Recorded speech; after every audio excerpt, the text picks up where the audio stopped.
नमस्कार मंडळी.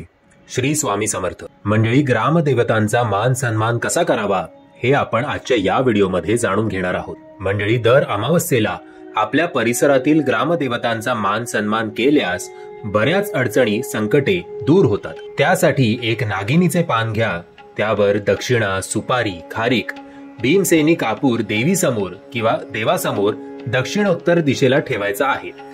म्हणजेच दक्षिणेकडे देठ आला पाहिजे. एक श्रीफळ हातात घेऊन मी श्री स्वामी समर्थ यांच्या आज्ञेने आपला मान सन्मान करतोय की माझ्या आयुष्यात ज्या काही अडचणी असतील, संकटे असतील, त्या दूर होऊ देत, असं म्हणून श्री स्वामी समर्थ महाराजांचा जय जयकार करून, त्या देवतेंचा जय जयकार करून तो श्रीफळ त्यांच्या चरणी ठेवावा.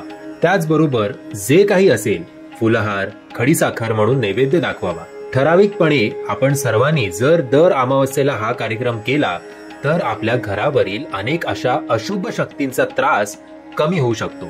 सध्याच्या स्थितीत अनेक प्रकारचे व्हायरस, आजार घरोघरी पोचत आहेत आणि या सगळ्या आजारांपासून आपल्या हातून संरक्षण होण्यासाठी आपण या सगळ्या गोष्टी करायच्या आहेत. ज्यांना ग्रहांचा त्रास आहे, शनीची पीडा आहे, त्यांनी आवर्जून दर शनिवारी मारुतीचे दर्शन घ्यायलाच हवेत. त्याचबरोबर मारुतीच्या मंदिरात स्वतःचा चेहरा पणतीत बघून ते तेल मारुतीच्या देवळात असलेल्या दिव्यात टाकणे गरजेचे आहे. तसेच तिथे बसून हनुमान चालीसा, मारुती स्तोत्र हे सगळं म्हणणं सुद्धा गरजेचं आहे. यांनी ग्रहपीडा नाहीशी होते.